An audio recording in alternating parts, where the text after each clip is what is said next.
Hello, hello, beautiful souls. Thank you for joining me here today on the Heart of the Soul podcast. My name is Amana, and I'm so happy that you're here.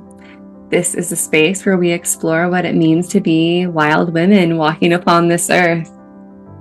Together, we connect through the ancient ritual of storytelling, often sharing about that which is unseen and unspoken.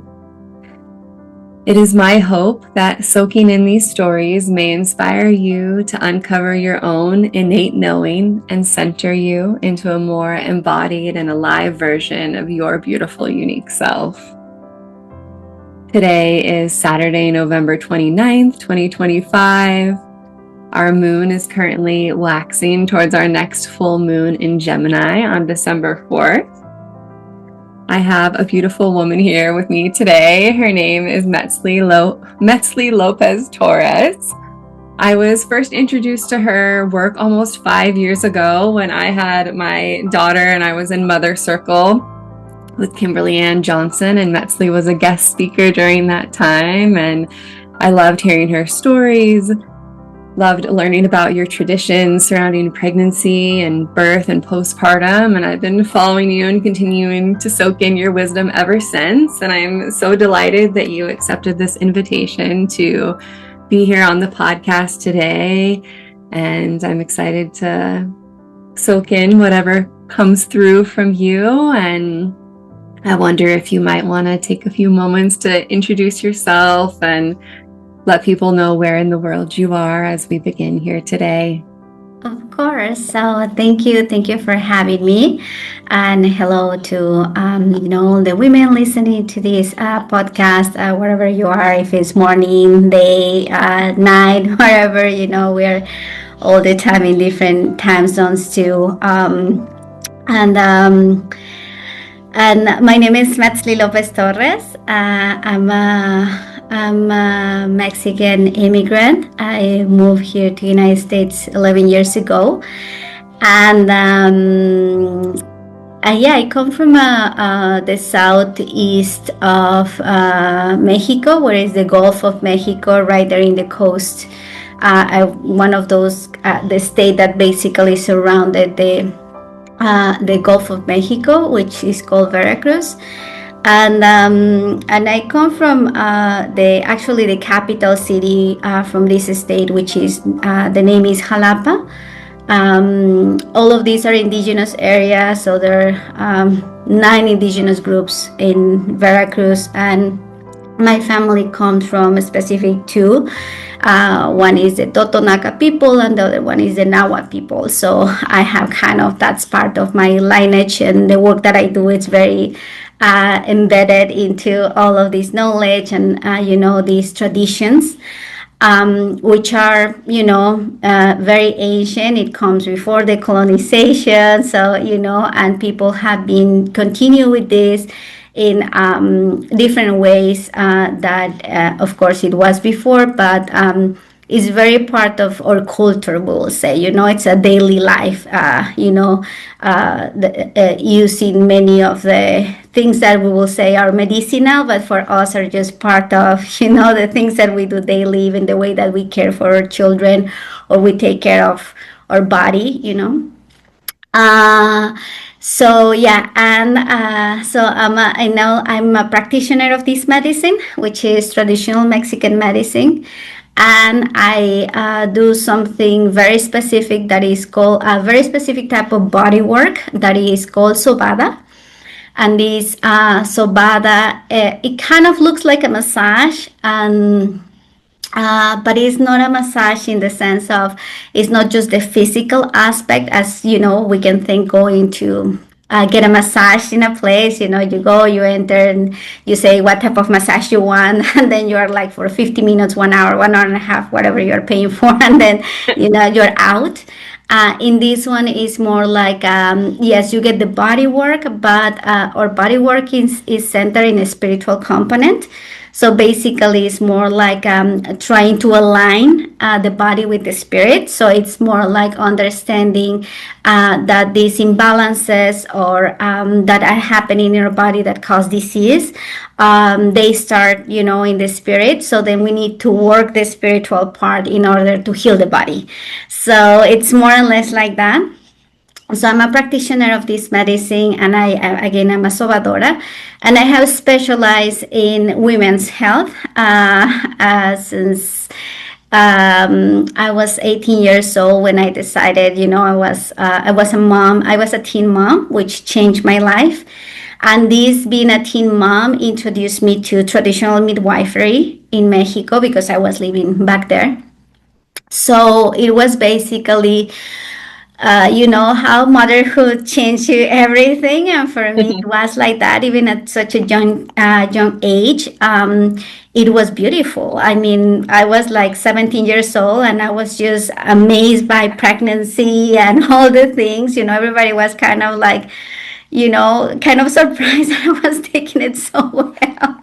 And I was just so happy and also so interested in, learning about taking care of myself and the baby and all the things that all these wise women, were telling me about eating, or, about movement of my body, or about being close or not close to certain things. It was just a whole new world that I was just like, I want to do this for the rest of my life. I didn't learn more about this. So basically, it was my pregnancy that introduced me to the birth world very young. And then I decided to, start training as a traditional midwife. And that was the reason why, I started doing this or learning from these healers, because I was lucky enough that where I grew up, it's still very well, it has changed a lot right now, but still at that time, I'm talking, I mean, my son is 24 years old, so I'm a mother of an adult already. Almost 25 years ago, it was very different. It was very, there were a lot of healers, a lot of traditional midwives, a lot of, like things like that were easy to get access, and it was normal to get, this type of care. So it was easy for me to learn from them. So that was a good thing that happened. And was home birth common where you were as well? It was very common at that time. This is an interesting thing in Mexico about, home birth. So, for example, my grandmother, the mother of my mom, she had her babies at home by herself.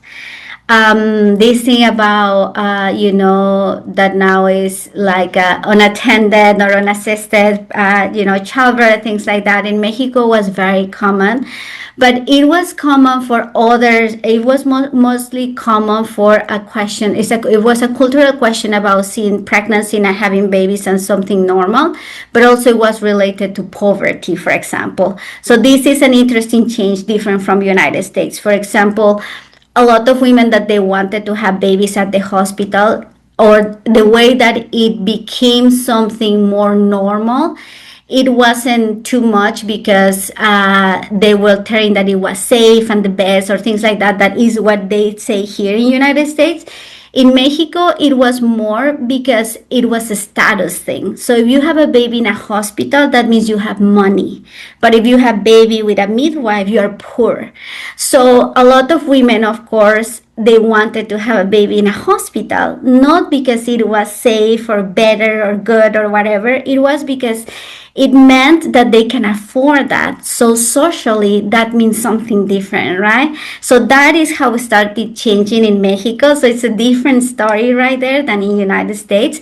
So yeah, home births definitely were a thing. But it was a thing of poor people. You see, it was something in that mentality of just a poor person will have a baby with a midwife because if you have money, you go to the hospital.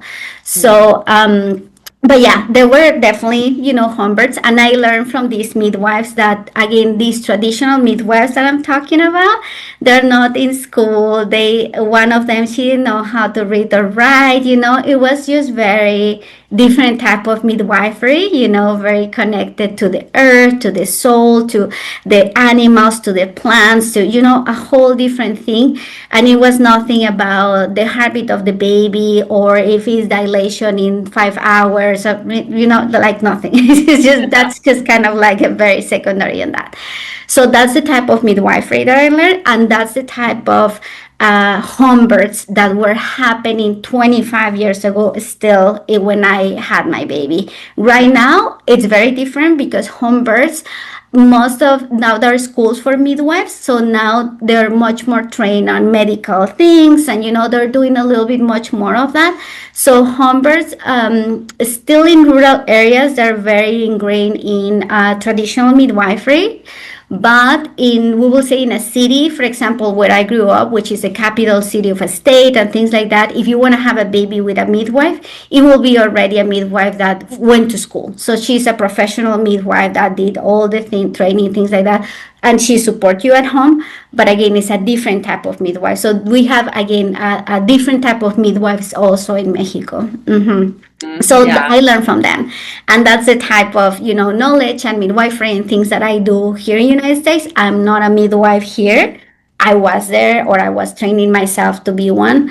But when I moved here, due to all the things of Yeah. certifications, and even I was scared to do it, with all these witch hunt of midwives and things like that. I was like, I'm not gonna get into that because it's just, as an immigrant, and, someone that this is not my first language, etc. All those kind of things. I was like, I'm very vulnerable and I cannot put myself in that situation. So then is when I decided to do kind of what a midwife will do there, which is being a sobadora, being helping babies, helping moms, do all of these things, but without the component of being responsible for the birth. So basically, that's what I do here, and that's what I have been doing. That's my business. Yeah. Mm-hmm. Yeah. Beautiful. Yes, I remember hearing stories about some of the work that you do, and the heat and the warmth and all of that.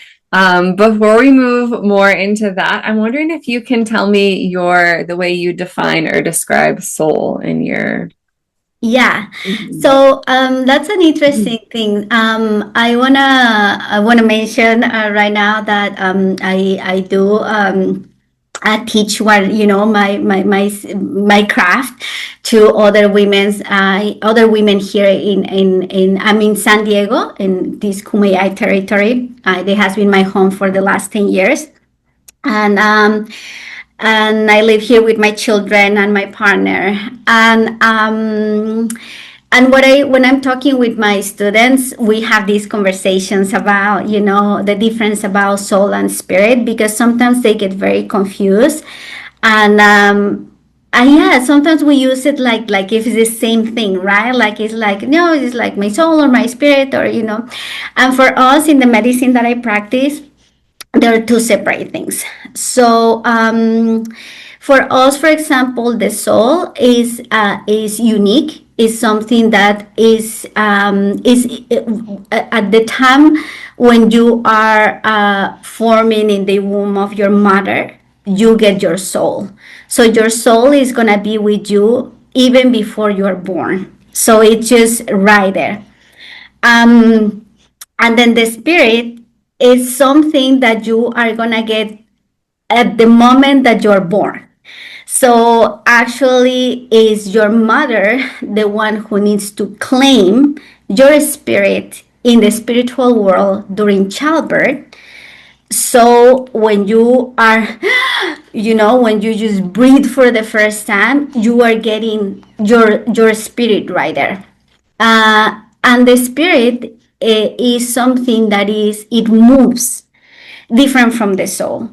So in our perspective, if someone lose their soul, they're very close to die. It's like you cannot lose your soul, because most likely if you lose your soul, you're gonna die.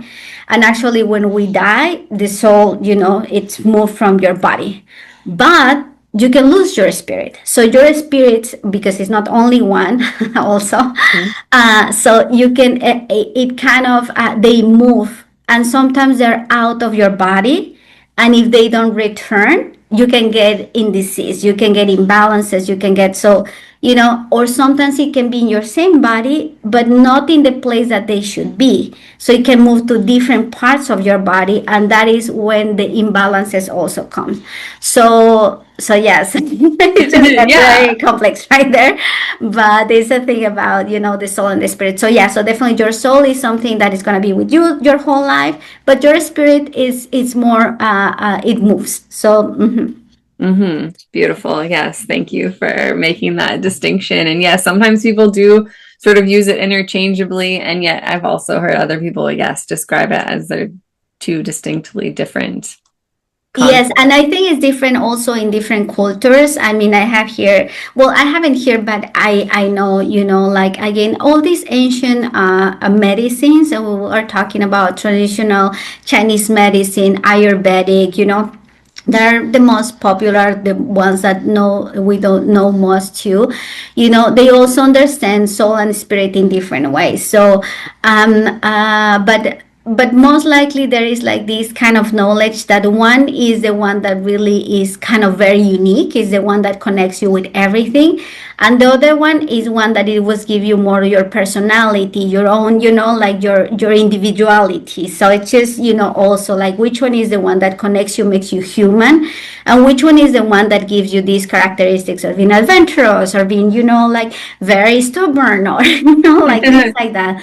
That's your spirit, right? So you have spirit that is like, but your soul is different. Yes, I had an elder woman describe it to me as like you're spirited. We sometimes describe children or people as spirited, and that's how one of the ways that she helped sort of like describe the differences between soul and spirit. So I did hear you speak about all diseases are related to spirit and the body, and also cold and warm. I'm hoping that maybe you can share a little bit more about this concept and how that you work with it in my practice. Yes. So yeah, so when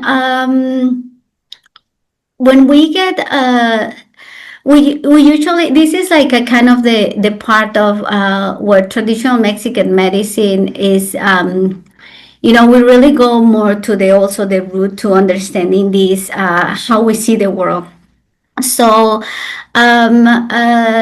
traditional Mexican medicine, and this comes from this indigenous perspective.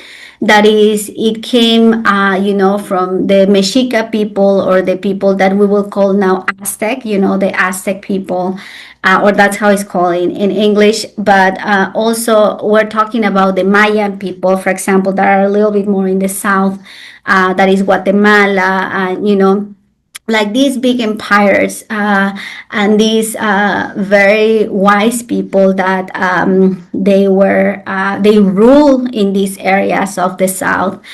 They had a vision of the world as a dualism, specifically the Mexica people, of understanding that there are always like 2 points. There are always two things that make one. So for example, we're gonna think about that everything is divided in this dualism, for example, in day and night, in cold and hot, in man and woman, in wet and dry, so it's like that.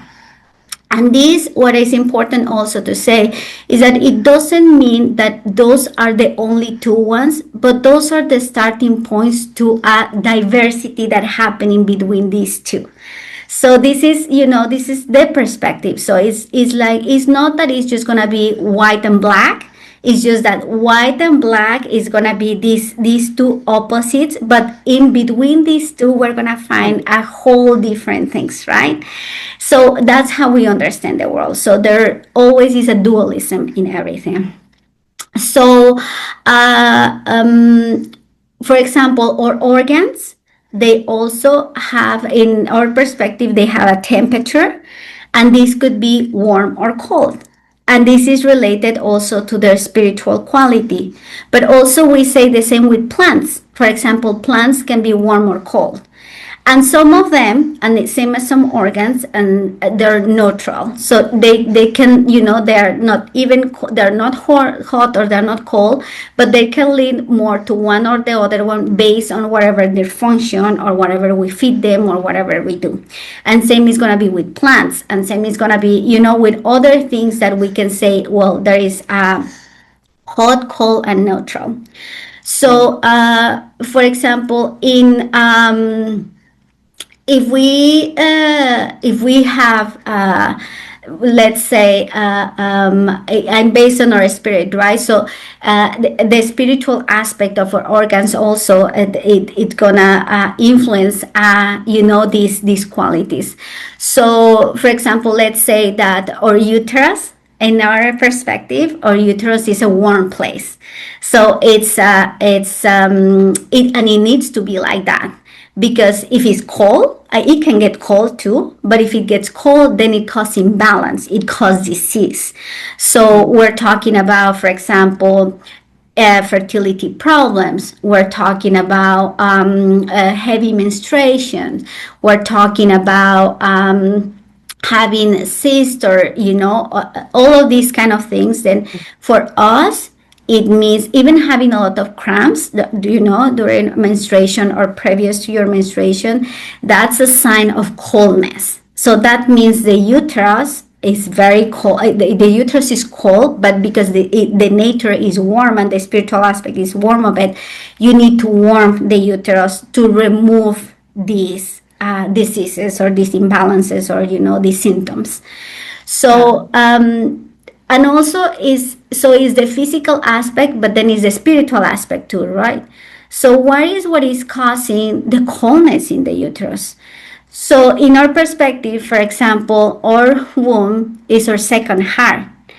And that's the reason why we explain that women, we live longer than men because we have two hearts, different from men that they just have one. And it's very interesting because usually men, they die more from a heart attack than women. So, and in our understanding, the way that we explain this is that we have less heart attacks because we have two hearts. So there are two hearts working all the time in our body, different from men. So then when the uterus get cold, then is your second heart. So then we need to start asking ourselves, why is your heart cold, right? What is happening right there? So that's a spiritual aspect. It's not just the physical, right? So what is that is making your uterus cold, your heart cold? And then when we start asking these questions, it's going very deep into a lot of things as women, right? What is making our heart cold? What is making having this emotion of coldness in our heart, in these feelings? And so then we need to start working again with plants. We need to start working with the teas. We need to start working with the food. With all of these things are going to warm up physically, but also spiritually, the uterus. Mm-hmm. So it's not only, and this is the huge difference with Western medicine, that is not only about the physical aspect. It's not for us. It's not only about, I'm going to give you a tea and you're going to get better, or you're going to take these pills, or you're just going to do this and that. No, it's like, yes, you need to do this, but also you need to start working in why it got cold, right? What was the emotional thing that put you in that situation? So then you need to work also in that aspect in order to really heal your body. So it's basically like that. Yeah, not just like you said, not just on the body, but the whole like mind, body, spirit, soul, like it's all exactly connected. Yeah, and really to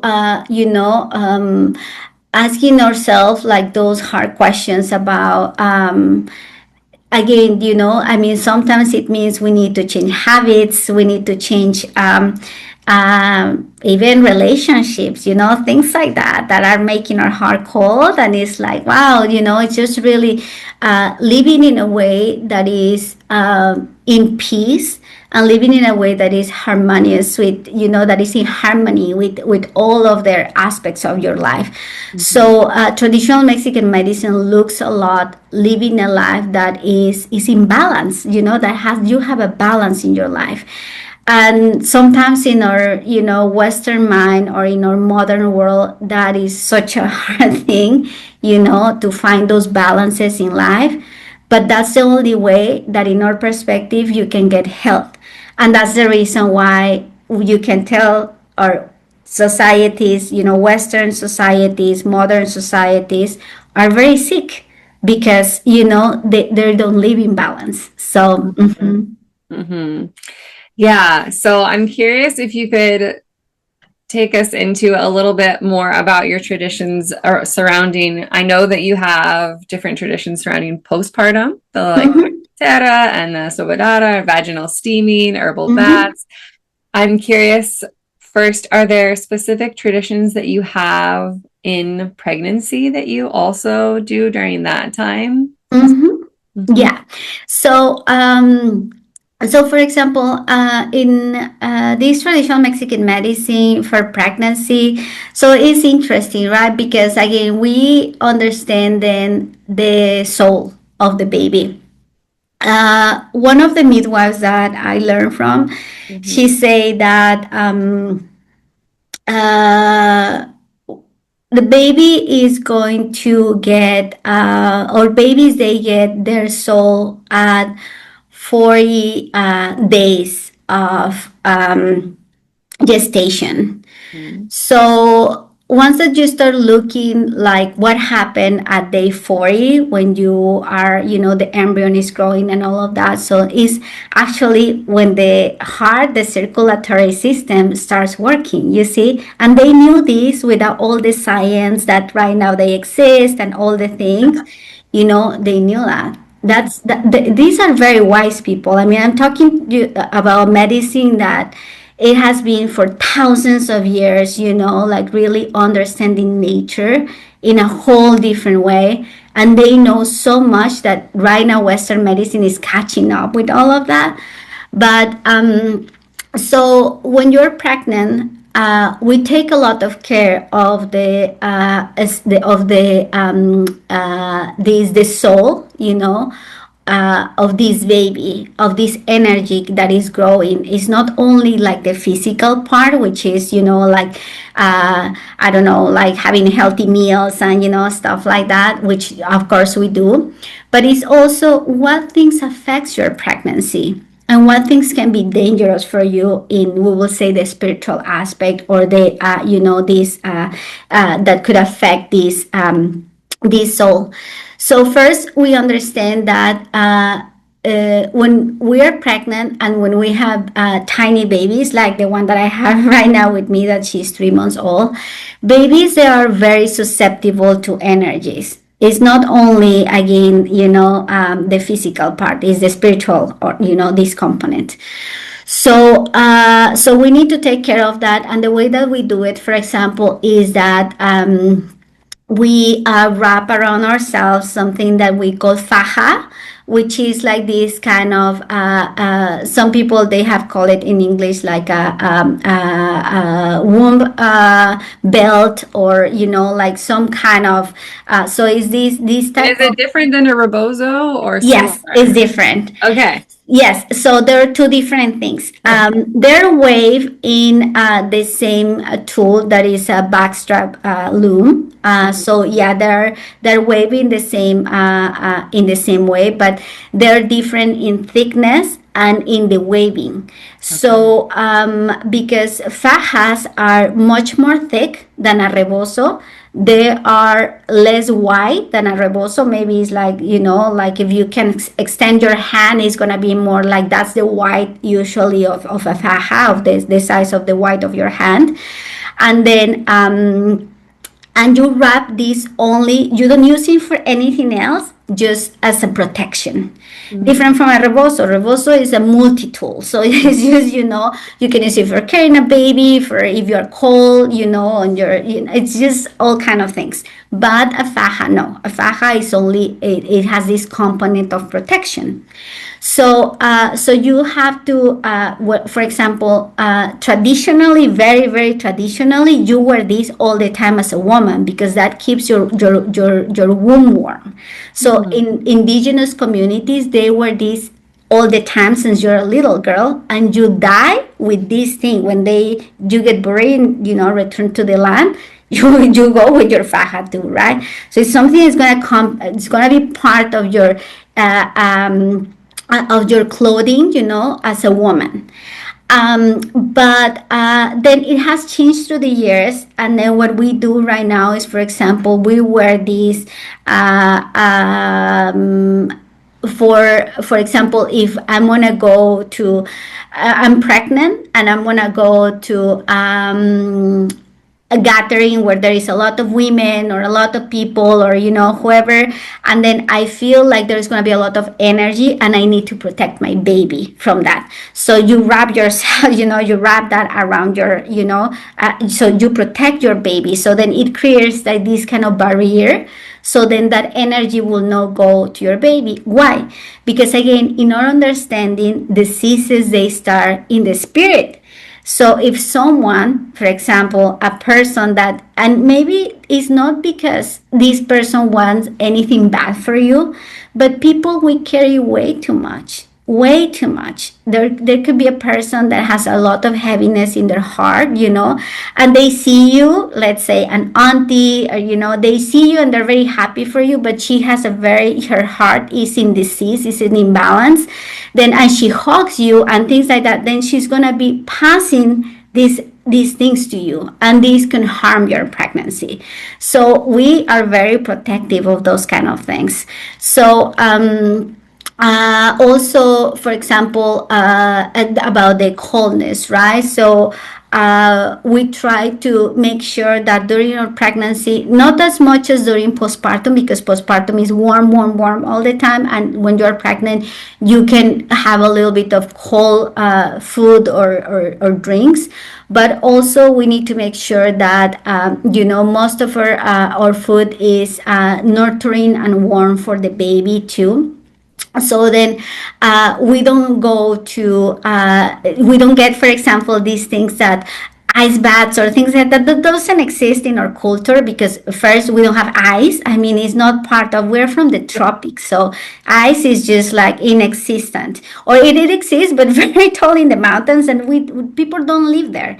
We live in the tropics, it's very warm. So ice is not part of our culture. You see, it's not something that is part of what we will say like an ice bath or all of these things that got super trendy. That for us is like terrible, because it caused a lot of imbalance. But again, that comes from other culture, right? So we're talking more about Slavic people, all of these, that they live in the snow. So of course, maybe a bad ice, they make sense for them, but for us, no. So again, we do this during pregnancy. And another thing is that we take a lot of care from natural aspects. For example, when it's a full moon, we need to take care of our baby in the womb, because you know how the moon moves waters, right? So if people that they go in boats, or people that are from the ocean, they will know about how it changed the tides, right? Based on if it's a full moon. Or so we understand that because our body has waters, and specifically women, we are the water is our main source of life. Basically, we create water, amniotic fluid. We create water through breast milk. We create water in our menstruation. I mean, all of these liquids, all of these, So babies, because they are in water, they're very susceptible in our perspective to the moon too.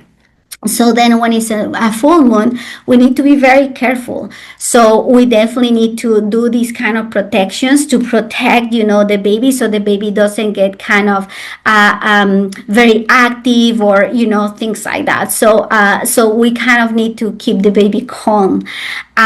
So what other thing we do? So these are, the ones that right now come to my mind that are the most common. We don't go outside when it's like an eclipse, because that also bad in our perspective. So it could cause things in the pregnancy.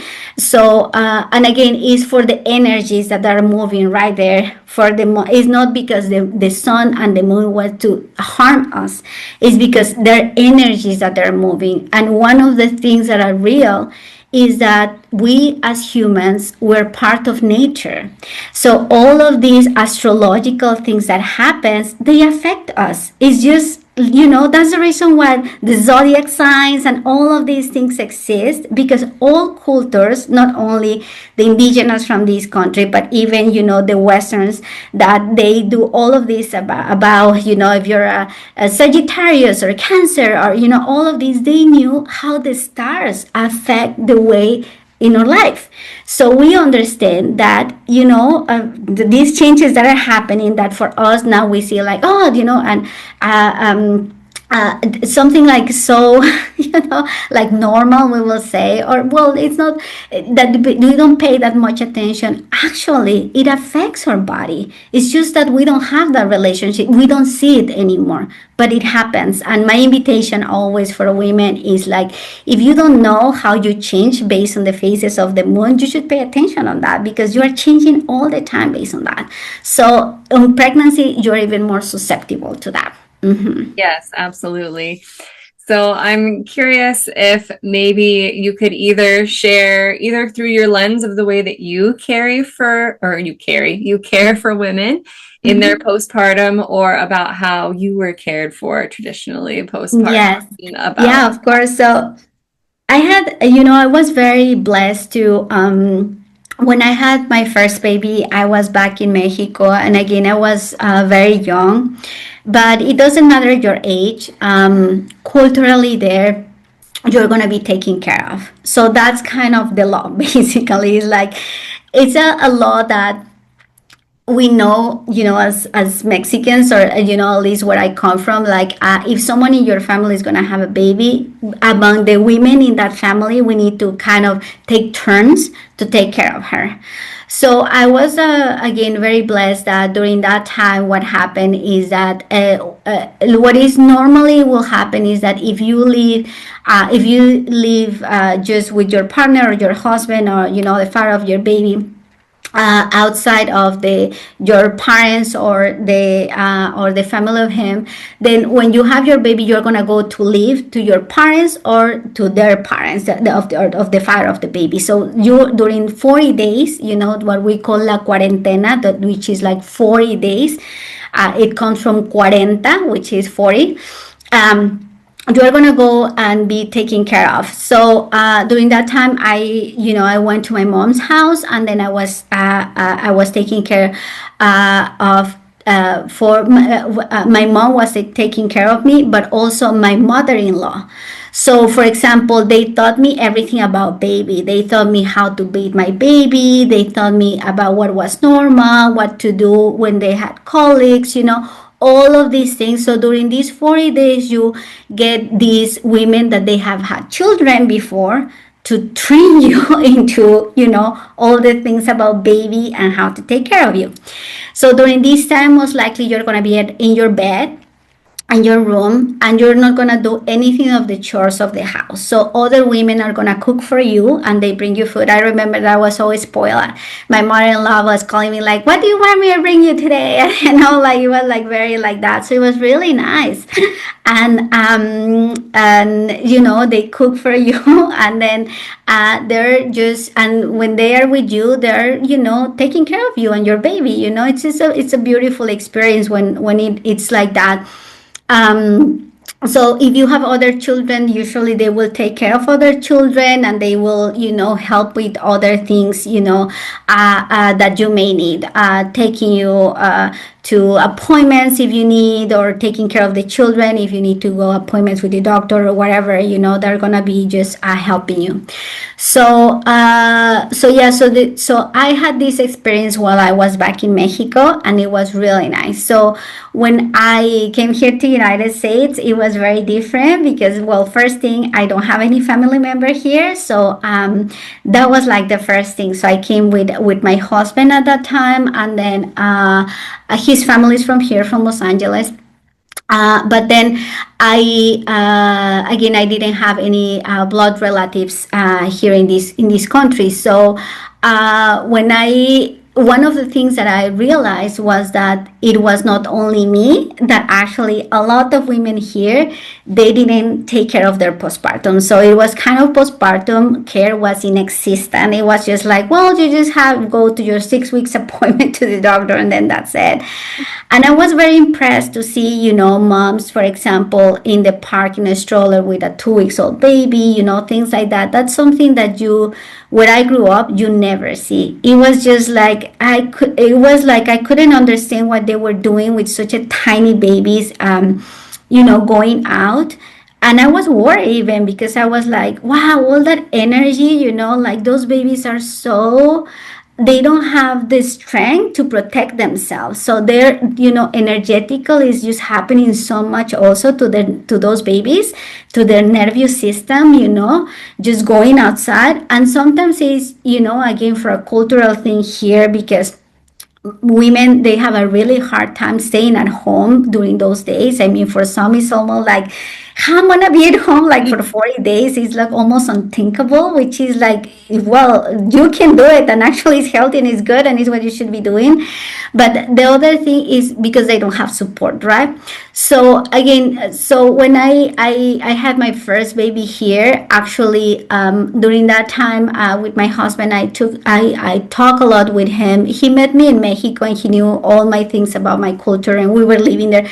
Actually, we got married there, and then we moved here. So he was very into Mexican culture, we will say. So it wasn't strange for him, although he was American, to understand that I was telling him, I need this from you. So I need that you cook. I need to do this and that. We didn't have help from his parents, but he definitely had a job that allowed him to take like 1 month, off. So we kind of organized that way. And then I was very happy at home. We cook before that, like we did a lot of preparation to take care of that. And one of the things that are very important during postpartum, again, is not only the resting side, but also keeping yourself warm. So, for example, again, your food, you're not going to eat like a cold sandwich or a cold salad or things like that. Your food needs to be cooked all the time. So we're talking about even vegetables. They need to be cooked in a certain way. You cannot eat raw anything, just fruits. But again, you're not going to have, for example, fruit and yogurt as a breakfast. That's kind of, like forbidden. So you can have maybe fruit if you want after having a warm meal. So it's just really, keeping your body all the time very warm. So that's basically, what we did, kind of a lot of preparation during pregnancy, and really kind of training him into understand what I needed. And that was a conversation that we had a lot about, what it was, something that it was important for me, as Mexican, and, what were my needs. And he was very open to that. I was very lucky in that sense that, I had a supportive partner in that way, that he, kind of did the whole thing. But it was, again, the struggle was not having support with other women that will come to bathe me, or, help me with other things about even breastfeeding my baby, nursing, or, I having these, maybe my nipples are sore, what can I do, things like that. I had a lot of training, fortunately, at that time. But I felt like how it was very, being very alone, you see. And that was a difference between the quarantine in Mexico, because although you're 40 days indoors, there's other women coming to see you. So you're not alone. It's not like an alone time in the sense that you don't see anybody. It's actually a lot of women that are right there helping you. But here it was so basically is when I start kind of I use this time to stay indoor as much as I could. And then I think like by week 4 is when I start going out and going more to, getting help with the baby because I had problems breastfeeding and, things like that. And going more to support groups to meet other moms, which helped me a lot too in my postpartum period. So for us, postpartum is different from the cuarentena too. So the cuarentena, we're talking about 40 days, but postpartum, it starts with the cuarentena, but it's a longer period. So for us, it's 2 years. So our postpartum is very, very long. And during this time, it's normal that we have all kind of hormonal changes. It's normal that we go in a lot of transition in our bodies and in our own self. But we understand it's part of the postpartum, so it's not 6 weeks. So again, the rest of my postpartum, I just took care, like finding other women and other groups and, getting the help that I needed. But it was definitely very different. I guess the big thing was preparation before. It is so important for the mother to be mothered and to be cared for and tended postpartum. And I know that you spoke about some of the healing in-person work that you do with women, and I know we're coming to a close here, but I wonder if briefly you could share a little bit about the healing care that you support, that you offer to women in person. Mm-hmm. Yes. So one of the things that, for example, we do is this thing of the postpartum bath that is very, so we call it in Spanish, baño postparto. Right now, the name here has been like postpartum sealing ceremony. And, it has like other names that they sounds very cute, but we don't have those cute names in Mexico. We just call it like baño postparto and cerrada con rebozo. So it's just like, we just explain what it is. And then or we use those words that, it's what it is. But nobody will call it a ceremony or anything or ritual. No, I mean, that doesn't exist back in Mexico where I come from. Nobody calls it like that. It's definitely a ceremony, it has all those components to be a ceremony. So it is.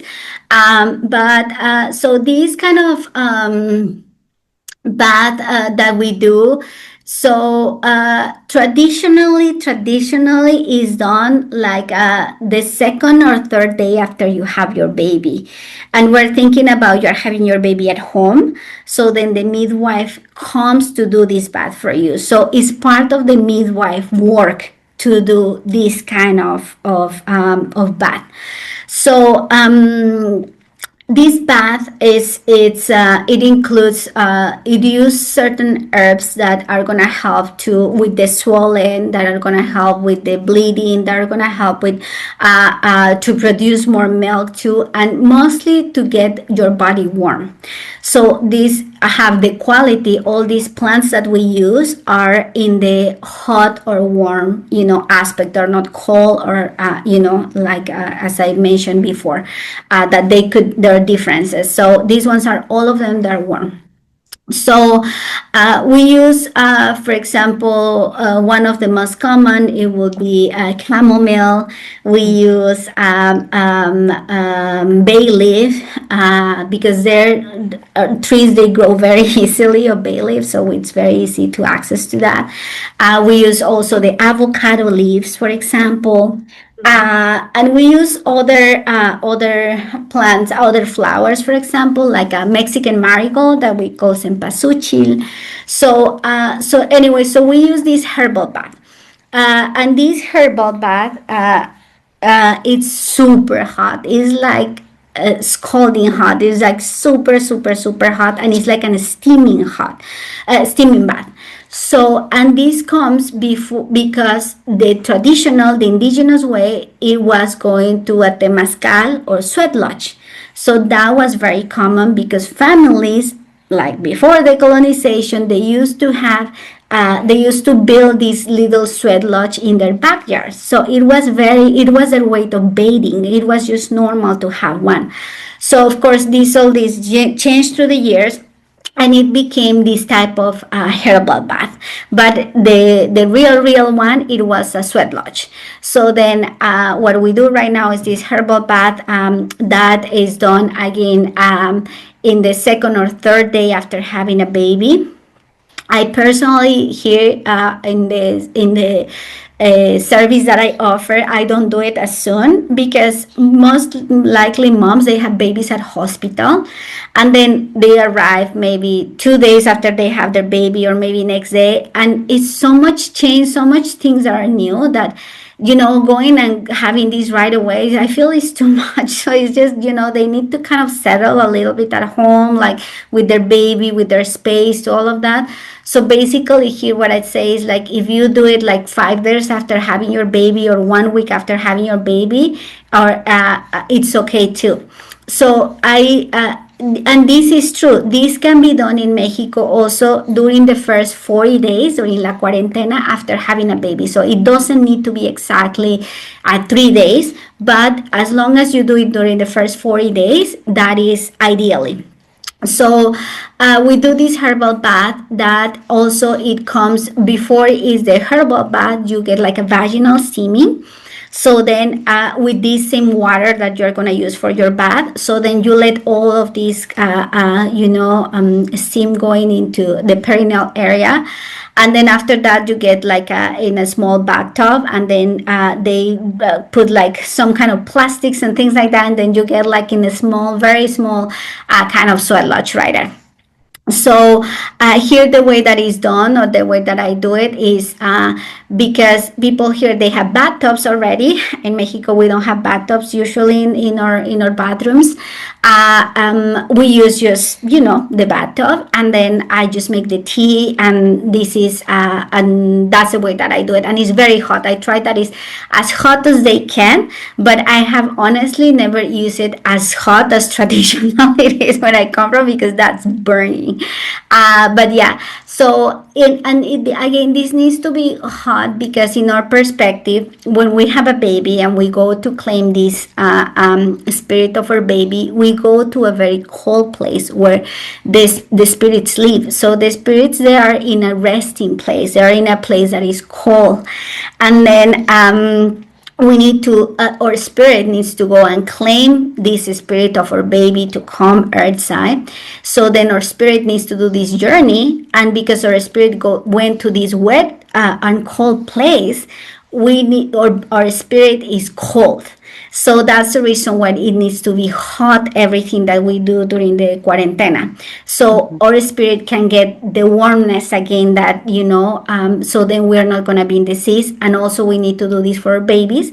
So that's the reason why in our perspective, we explain why babies, they are like cold all the time, right? Because they're like, well, now it's like, yeah, they cannot regulate the body temperature and things like that. And yeah, we have the physical part, but spiritually, the way that we explain it is the spirit of the baby is also cold. That's the reason why we need to keep them warm all the time, because they came from being resting in this place that it was very cold, so they need the warmth. So they need to be close to mom, they need the warm milk, they need all of these things to continue warming their spirit.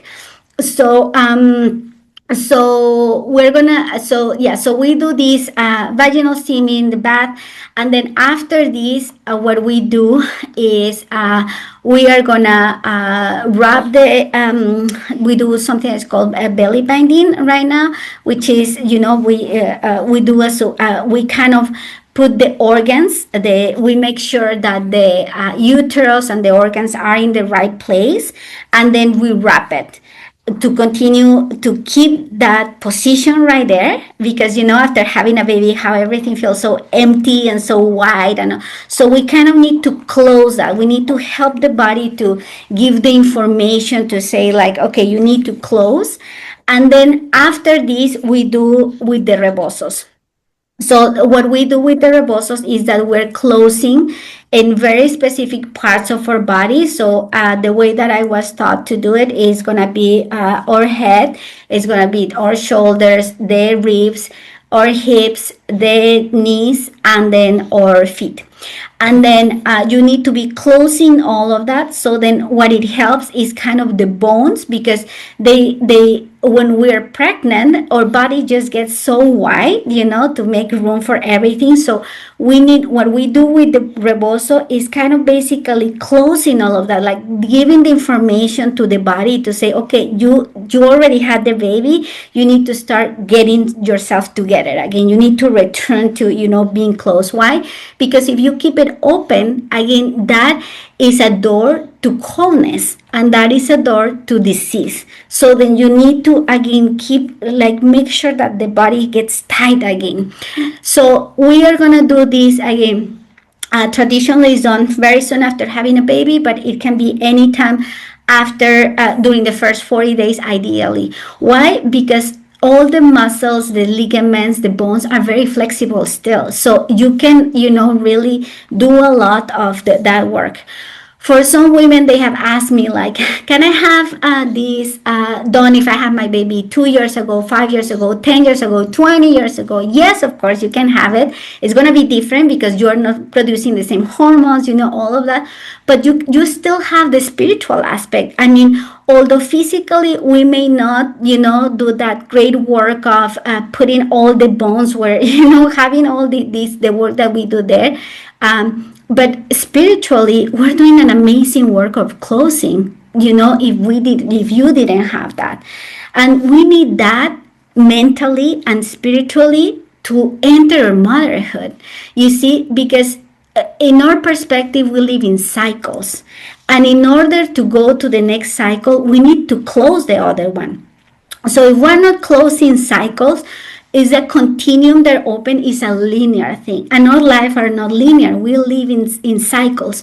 So then again, we need this type of, ceremonies. We need this type of, to help not only the body, but our psyche and our spirit and our soul and everything, to kind of wrap everything and say, okay, I'm here. You see, I'm here. Now I'm a mom. Now I have this baby. Now, and with this, we're going to avoid, in our perspective, again, postpartum depression. We're going to avoid imbalances in our womb. We're going to avoid foggy, mind, all these things, because we're putting everything together. So it has a lot of benefits. So again, if you haven't had one, or any women that they have had a baby and they haven't had one, my recommendation is get yourself one, because you're gonna see how healing that could be. And this needs to be done every time we are pregnant, and it doesn't matter how was the outcome. Why? Because even we can be pregnant for 8 weeks, for 12 weeks, we need that closing again. Because our body starts changing. So we need to, help our body to return to that. So yeah, this is one of those amazing medicines, that amazing rituals or amazing ceremonies that every woman should have access to it, and they should experience, because I feel like it really can change so much the way that we live our postpartum and the way that we live our motherhood and our womanhood and everything. It really changed you. So, and it's beautiful, and you feel like super pampered, and it's just like, it's really great. Yes. Oh, Metzli, thank you so much for sharing about that with us. And do you have time for one more question? Yeah, of course. Yes, okay. Yes. I'm wondering if you can describe to me or share about your beliefs of the soul of our ancestors returning. Mm-hmm. Mm-hmm. Yeah. So one of the things that is or belief again is as I was mentioning, is that so we have soul and spirit, right? So then our soul is gonna be this only one that we get, but when we die, most likely our soul is gonna go also to a place where it needs to renew. So it's just gonna rest and renew. So it's not like we don't understand death as something that is forever. We understand more that is part of a different process that we need to go. So basically our physical, it needs to return to the earth, but our soul, that will never die, that is going to continue. And sometimes we return, and this is something that has to be with many things. It has to be with the way we died in our other life. It has to be that we need to continue in our journey of learning something. So then we need to come back to continue in that, in that journey of knowledge.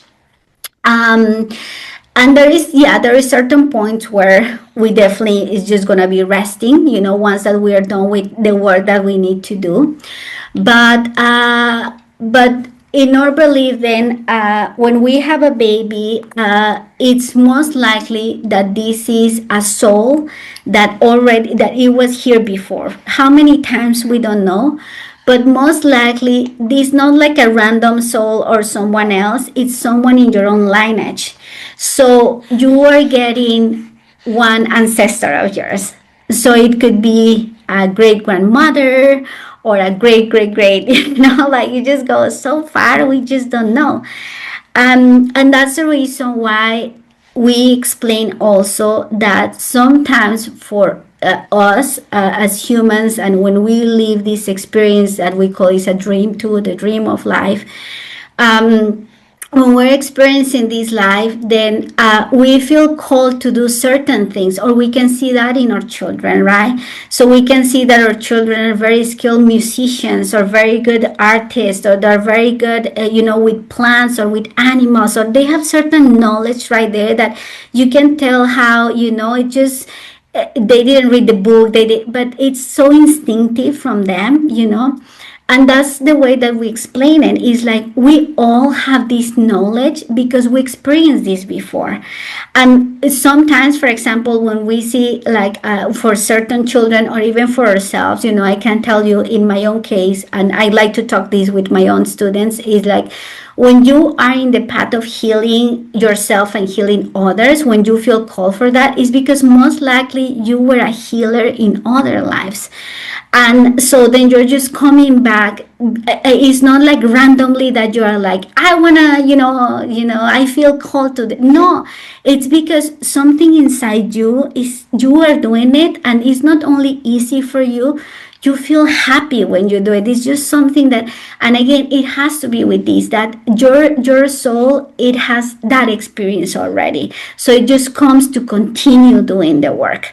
And that is how we understand this for babies. So our babies, again, their souls, they have been here before. Again, most likely is the soul of someone of your lineage. And we call these, babies or elders. So it's like little elders. Because they're the elders that, when we get older. But these little elders is because they have their own knowledge. And then we need to listen to them, and we need to observe them very closely. And that's the work as a parents, to do. Because before, what we had, at least here in these cultures that I'm talking, that I come from, and that the medicine that I practice, before, decolonization, what we had is this person that when a baby was born, they can read the stars, and they can tell this baby is gonna be, it has all the stars to be a doctor or a healer or mathematician, or like all the kind of things, or work with plants, or like all these kind of things. We lost that. So now that we are born, we are very lost because we don't know what we're going to do with our lives, right? We need to kind of try to find that in our life. And sometimes it's so hard because we study something, and then after 3 years, we're like, no, I don't like that. And then we move, and we're just, all the time trying to find what is our thing, right? But before, we had this, so they can tell us like your stars are telling you you're going to be good for this. So the whole community will help this new individual to grow into that. It was beautiful. Now, because we have lost this, we need to find this just through observation, right? So then we need to observe very closely ourselves if we are still trying to find what is our purpose in life. But when we do with our children, we need to do the same. We need to observe, what are their qualities, right? So maybe they're not really good in math, but they're really good painting, or maybe they're not really, it's like formal school is not the real thing, but they have other way of learning, right? So it's just we need to be very carefully observing this, because actually it's not because they don't like school or they're not, intelligent enough. No, it's because, again, they have this knowledge that they need to come here to continue growing, and our big work as a parents is support them in that, to find what is their purpose, you see. And this is such a deep thing, because if I believe that if we find our purpose, if we help them to find even our own purpose, even if we cannot help our children, but if we can help ourselves to find our purpose, we're going to find our place in this world, and we're going to understand why we were gifted the gift of life, because that's a present. It's not granted for anybody. It's a present that it was given. So that is precious. It's precious being in this world. It's precious. And that's the reason why life is sacred, because we come with instructions of doing things, and we need to pay so much attention to understand what are we doing in this world to avoid being a machine, because that is what is going to make us humans, and it's beautiful. Yes, Metzli, so beautiful. And I so believe in so much of what you just spoke to as well. And the way you were able to put it into words, I'm just so grateful to hear you speak through that. And yeah, I have from like a young age felt this really strong calling to babies and mothers. And I didn't have this concept of like maybe in a previous life, I also attended births, but then I don't know, maybe 20 years ago or something, I had this dream, this really distinctive dream where I was climbing up into this tree house. And when I came up into this space, there were all these other women, like, I'm almost getting tearful now, just welcoming me into this collective of women who attend births and support women in that process too. So I just, it all. That's beautiful. And now that you're saying that, for us, again, dreams are the big driving to do things. So for us, we understand that this life, this reality that we call is a dream too. And when we dream, we also go to another reality. So because we understand that we live in different dimensions too. So it's not just, it gets very complex. And again, Western medicine and Western science is catching up into all of these little things, little by little. Mm-hmm. But it's just so, what you're mentioning, it's just so validating on that. You see, on saying, yeah, it's because our dreams are going to give you this information. So also that's another invitation, right? Just pay attention in your dreams, that you can get even formulas of medicine, of teas or things like that. If you start tapping into that, just by dreaming, you get in the dream world, and then you just are going to get all of that. So, but that's what you're saying, for example, is one way to become a midwife in Mexico, through dreams. One of the midwives, and I just want to mention really quick because it's pretty amazing, that one of the midwives that I learned from, she's a Maya midwife from Yucatan in Mexico, and she speaks Mayan, so she's an indigenous woman. She starts, she starts dreaming about birds when she was 14 years old. And then in Mexico, that means that you're called to do this work, even if you didn't choose to be, even if you didn't want it, you were choose to do certain things. So she started having these dreams, and then she started supporting birds at very young age. She lives in a very rural area. Just by this dream, because she said people start calling me, and he's like, how that happened? And she's like, I don't know, but someone just came and told me, no, yes, and I need that you help me with my bird. And she starts going to birds and getting through her dreams information about how to support those births, what to do. You see instructions right there without going to medical school and all the things, just by tapping into that. So it's just, for me, like, wow, so beautiful that you had that dream, because again, it's, that opened the door for all of this. I'm so glad that, that you had that chance. Yeah, it's beautiful. Oh, Metzli, thank you so much for sharing all that you have with us here today, and for the ways that you're supporting and helping women in the world and in your community. And can you please, I will put all the links in the show notes to your website and your Instagram and such, but will you speak out loud where women can find you and any specific offerings you want to talk about? Sure. Thank you for asking. So you can have me. I'm very active in my Instagram, which is Lunar Mama underscore services. And then I also have my website, which is, again, lunamamaservices.com. And so those will be like the main, and I have like a Facebook thing, but that I never pay attention to that one. But I think Instagram is the one that works the best. Right now I'm on maternity leave still. I had my baby on August. So I'm just, I try to post things, and I continue sharing about, this wisdom and this type of medicine. And but I'm not seeing, women right now. That will happen till next year. And again, most of I hope like February, March, I'm still, thinking about that. But yeah, so I basically support, women in all stages of life, from menstruation all the way to menopause, and in this perspective of traditional Mexican medicine. So it's a lot about, herbs and plants and diets and, things like that, but also the spiritual component. And kind of my craft, it has been, postpartum. That's one of the big things that I do. And the other one is the womb. So everything related, again, to fertility, menstruation, all these kind of things that sometimes Western medicine doesn't have answers, to explain endometriosis or to explain unexplained infertility.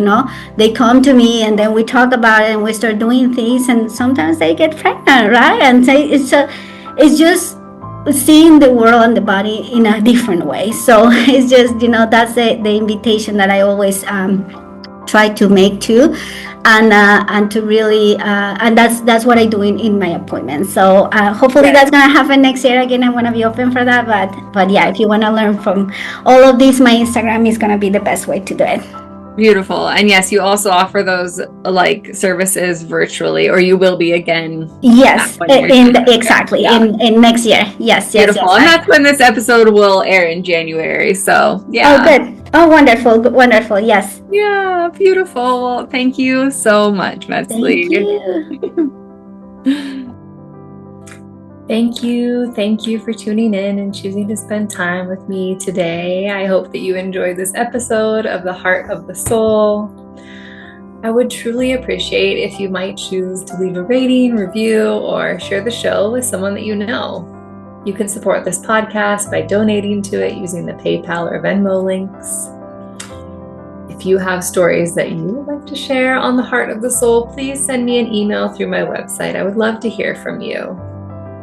If you would like to work with me, I have both one-on-one and group offerings, online and in person. Find out more on my website, birthingnova.love. If you're listening on Spotify, you can now even send me a voice message.